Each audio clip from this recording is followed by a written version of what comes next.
आता निवडणुका जिल्हा परिषद पंचायत समितीच्या कधीही जाहीर होऊ शकतात. पुढच्या 4-5 दिवसात प्रोग्राम लागेल असं कळतंय. त्याच्या आधी दौरे चालू झालेत दोन्ही गटांचे. राजे गटांचा सुरू झालाय, माजी खासदार गटाचा सुरू झालाय.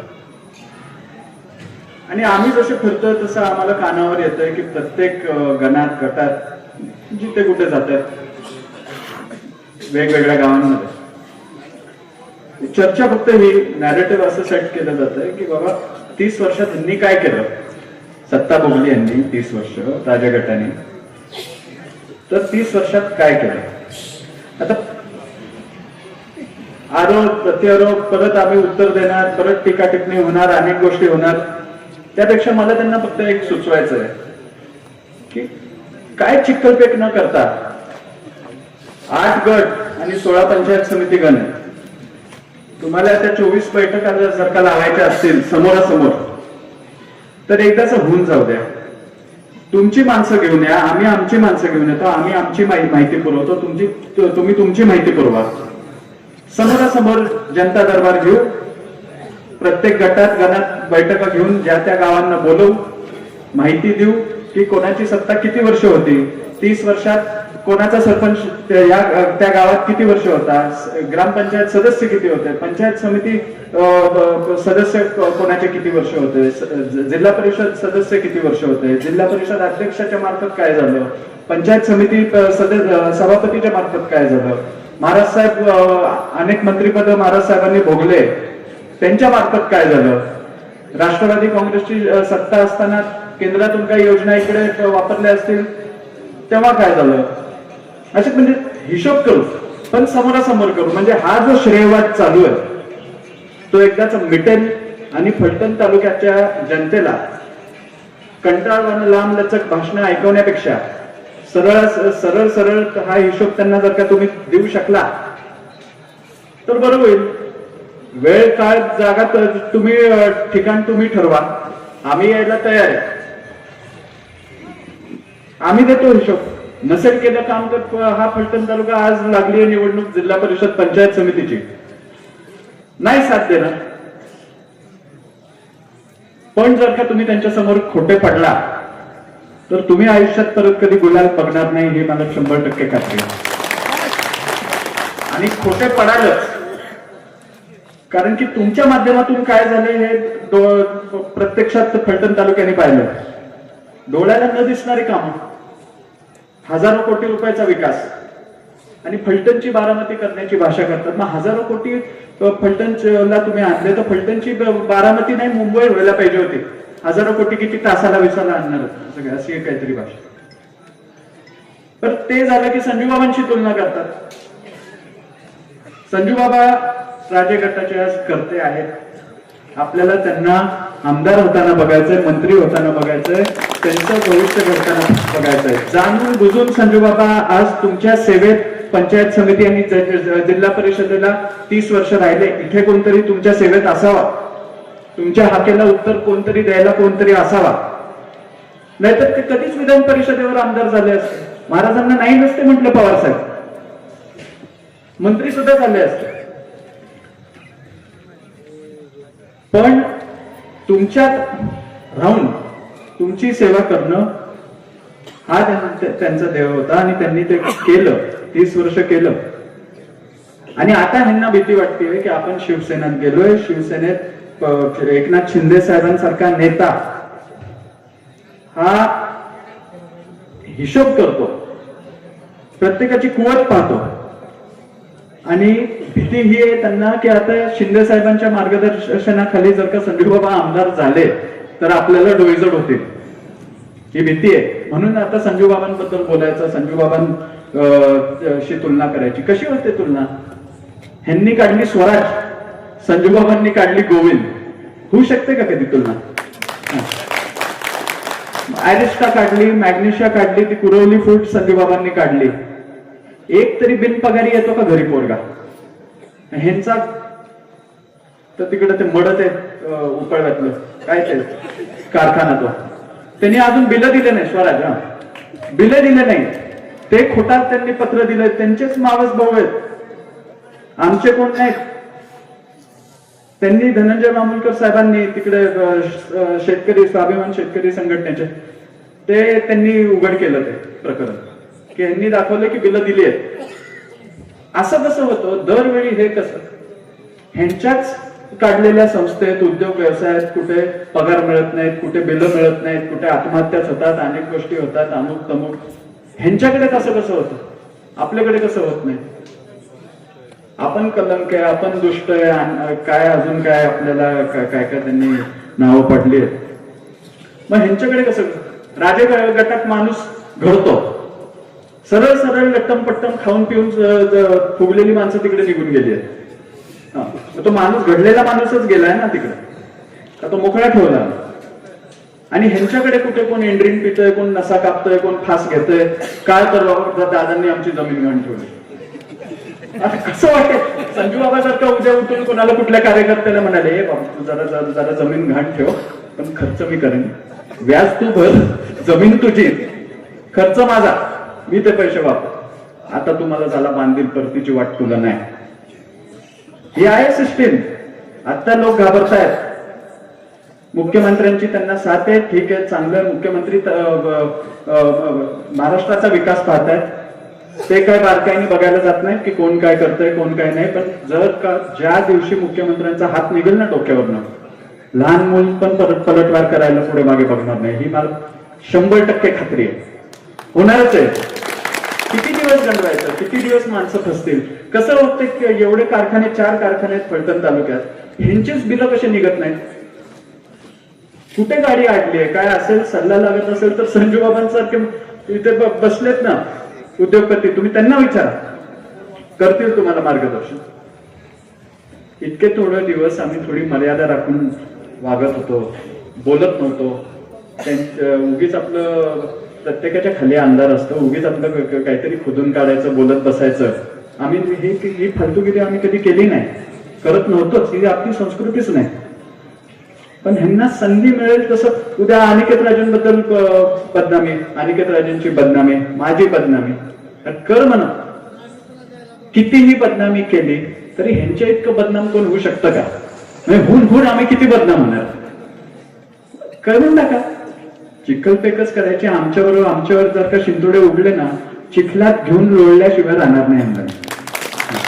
काही पण कर, किती आदळ आपट, आम्ही काय फलटण तालुका सोडून जाणार नाही. तुझ्या पायातला काटा बनून आम्ही कायम राहणार आहे. भरपूर ऐकलं. आणि सारखं आता तर नवीनच चालू झालं, सारखं हा गेला तो गेला. परवा कोणतरी धापा टाकत माझ्याकडे मागच्या महिन्यात आलं, अरे अरे अरे गुरुंगले सर गेले बाळ. म्हटलं बरं ठीक आहे, म्हटलं हा हार, म्हटलं पाणी पाजून येऊ. म्हटलं काय झालं? तर म्हणले नाही गेले म्हणजे गेले नाही, प्रवेश केला, पलीकडे गेले. म्हटलं बरं झालं ना. म्हटलं असला हापश्या आपल्याकडे ठेवण्यापेक्षा गेलेला बरा. काय करायचं त्याला घेऊन? नुसता खा खा खा खा खात होता. आणि चूक आमची की धनगर समाजाचे 200 250 फलटण तालुक्यात आडनावं असताना प्रत्येक बेटाचे कमीत कमी 50 125 100 उंबरे तरी असतील प्रत्येक आडनावाचे. ह्याचे 2 आणि ह्याला आम्ही धनगर समाजाच्या उरावर बसवलं. माफ करा, माफी मागतो, जाहीर माफी मागतो धनगर समाजाची. आता पलीकडच्या धनगर समाजाने विचार करावा जिथे गेलाय तिथे, की तुम्ही ह्याला पुढे बसवणार का तुमच्यातला कोणतरी होचकर ज्यांनी खरंच संघर्ष केलाय गटासाठी त्याला पुढे बसवायचं. आणि असले गेलेले बरं. हे आपलं खरं राजगटाचं भांडवल नव्हतंच. ही जी पहिली गेली आहेत ना आता सगळी, एक जण तर त्या दिवशी म्हणाला, संजू बाबांनी मला गाडीतून उतरवलं म्हणून मी गेलो. अरे तुला मी डबल सीट कधी पाहिलं नाही, तू कुठल्या मुखात बोलतोय? आणि जायचं तर जा तिकडे, त्यांच्या ओझ बनून जग. राजे गटाचं खरं भांडवल म्हणजे जो नेता, जो कार्यकर्ता घरदार सोडून, कुटुंब उद्योग व्यवसाय सोडून उगीच आपलं सकाळी तिकडे पायऱ्या चढून बसणारा नाही बंगल्यात. आपल्यातल्या वॉर्डमध्ये, गावात राहून काम करणारा हा खरं राजगटाचा कार्यकर्ता आहे. आणि तो ओळखला पाहिजे. आणि ती आपली खरी ताकद आहे. त्यांनी फक्त वरच्या वर खिशात हात घालून आपले बोरे फुटाने बिटाने काढून घेऊन गेले. खरी जी राजगटाची माणसं आहेत ते स्वाभिमानी आहेत. ते नाहीत जात असे ब्लॅकमेल होऊन आणि त्रासून. संघर्षातली आहेत ते, राजगटीत ताकदीत येताना संघर्षातूनच उभा झालाय. ती घडलेली माणसं हे कधीच फोडून घेऊन नाहीत शकत, नाहीच जाऊ शकत. ही जी होती ही नुसती सकाळी येऊन बसायची आणि द्यावं ना, त्यांनाही मान द्यावा. मी तर बाबांना सुचवणार आहे की असली आले ना ज्यांच्या मागे 2 जण नाहीत त्यांना आपण चहा पाजू, जेवण खाऊ घालू, दुपारचं थांबले तर रात्रीचंही चालू, परत जाताना पायरी उतरून त्यांना हात दाखवून घरी सोडून येऊ. पण त्यांना राजकीय ताकद परत देऊ नका, राजकीय स्थान नाही तर कुठलंही ते राजगटाच्या एकनिष्ठ कार्यकर्त्याच्या पुढे त्याला बसवू नका, एवढी माझी विनंती आहे. आणि काय झालं, नगरपालिकेची निवडणूक झाली, शहराची आघाडी आपल्यावर विधानसभेला किती होती? 7,000. किती? 6,000 7,000 होती. ती आली 500 वर. मग राजगटाला धक्का जर का बसला असता, ही 17 माजी नगरसेवक आणि 5 माजी नगराध्यक्ष जाऊन, तर मग तोच आकडा 6,000 वरनं 12,000 जायला पाहिजे होता.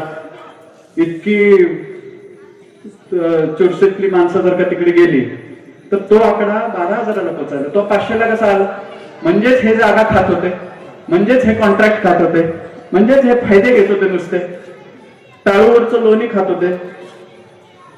गेले ते बरं झालं गेले.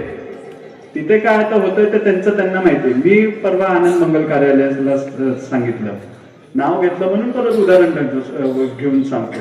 बुरुंगले सारख्या माणसावर तर मी आता शेवटचे फक्त फुलंच टाकायला जाणार. मी काय त्याला भेटणार आयुष्यात कधी नाही. मी आहे तुमचा आणि आम्ही किती काही आम्हाला किती शिव्या घालू द्या ह्यांना. सगळ्यांना माहिती आहे, अख्ख्या तालुक्याला माहिती आहे की निवडणुका नसताना गाड्या फक्त आमच्या फिरताना दिसतात, बंगल्याची फक्त आमच्या दारू उघडे असतात. माणसाला थोडी जरी शंका आली, थोडं जरी काहीतरी अडचण आली की फक्त डोक्यात एकच विचार येतो की चला बंगल्यावर जाऊ. कारण की तिथे येऊन माणसाच्या अडचणी दूर होतात, कामं होतात. निवडणुका झाल्या की तुमच्या तोंड न बघणं ही आमची संस्कृतीच नाही आणि आमच्या पिढीचीही नाही. आणि आमची पिढी बघा, तुमच्यात आम्ही वावरलोय. मी स्वतःच किती वर्ष, 10, 12, 13 वर्ष फिरतोय फलटण तालुक्यात. कधी फुगेरी, महत्वाकांक्षी वागणं, उगीच आपलं काहीतरी रुबाबात वागणं असं कधी केलंय का? इतके वर्ष महाराज साहेब मंत्री होते, अनेक मोठे मोठे पद भोगले आणि आम्ही तर ओरिजिनल राजघराण्यातले. आम्हाला ऍफिडेव्हिट करून नावं नाही बदलून घ्यावे लागत. आम्ही कधी फुगलो नाही. आणि ह्यांना थोडी काय एक मुख्यमंत्र्यांनी बोट दिलं की ह्यांनी कोपरच धरलं, डायरेक्ट बॉडीगार्डच आणले 15-20, 2-2, 3-3 गाड्या. काय ती स्टाईल आणि काय ते ठीक आहे, त्यांना काय धोका असेल काय असेल मला माहित नाही. आम्हाला तर काय, आमचं काय कर्म काय वाईट नाही, आम्हाला कुठल्याही पद्धतीचा धोका नाही. आम्ही तुमच्यात वावरायला आम्ही मोकळे आहेत. आम्ही साधी माणसं, आम्हाला तुम्हाला भेटणं सोपं आहे. नाहीतर ते फौज जर का उभी असेल तुम्हाला अडवायला तर मग उपयोग काय, तुमची कामं कशी होती? तसला थाट रुबाब नाही. आता नवीन सिस्टीम चालू केलं त्या आमदारांनी, मला वाटतं बेल वाजवली की आत बोलू, बेल वाजवली की आत, असं कोणतरी सांगत होतं. मी काय त्यांना ओळखत नाही. मी त्यांना 20 वर्षात 25 वर्षापूर्वी माई बाजारला पाहिलं, त्याच्यानंतर आत्ताच स्टेजवर त्यांना पाहिलं. मी काय त्यांचा माझा फारसा परिचय नाही. पण ही सिस्टीम आहे. आता आपल्या तिन्ही बंगल्यांवर कधी हे कोणाला अनुभवलंय का? आणि हे फलटण तालुक्याला चालणार आहे का? बेल वाजवली की तुम्हाला आत घेतोय आम्ही, बेल वाजवून, हा आता आत या, आता साहेब मोकळे झाले. सरळ सरळ किचन पर्यंत माणसं आहेत. महाराजांच्या तर तुम्ही घरात 10 फूट जागा त्यांना स्वतःला आहे, बाकी सगळीकडे माणसं असतात. आता ह्याच्यापेक्षा अजून काय करावं? अजून किती माणसांनी सेवेत राहावं? हे कुठे ही अशी पद्धती मी तर पाहिली नाही कुठे. मी पण ओळखतो ना, खूप राजकीय कुटुंबांना मी पण ओळखतो, पण ही पद्धत मी कुठे पाहिली नाही. हा साधेपण आहे, हा आपलेपण आहे. आणि या गोष्टीची किंमत, या गोष्टीची जाण ही ग्रामीण भागाला 100% आहे. आणि येत्या निवडणुकीत ते दाखवून दिल्याशिवाय राहणार नाहीत. या गोष्टीची मला 100% खात्री आहे. आता उमेदवार कोण असेल नसेल ते आता ठरेलच.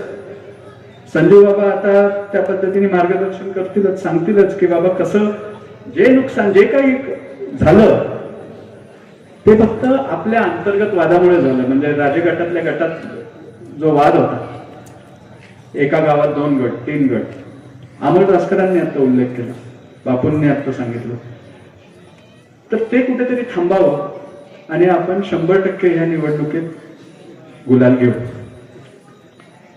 फक्त आता सर्वांनी आपण एकवटून या येत्या निवडणुकीला आंग मोडून काम करावं आणि आमची साथ द्यावी. आम्हाला तुमची गरज आहे आणि ही गरज कायम असणार आहे. आणि फक्त निवडणुका आल्यात म्हणून आम्ही तुम्हाला हाक मारतोय असं नाहीये. घटनास्थळी वेळ प्रसंगी तुम्हाला आमची गरज पडली की आम्ही 24 तास उपलब्ध आहे हे आम्ही सिद्ध करून दाखवलंय. आणि त्या कामाची पोचपावती 100% फलटण तालुका देईल एवढी मी खात्री व्यक्त करतो आणि थांबतो. जय हिंद, जय महाराष्ट्र.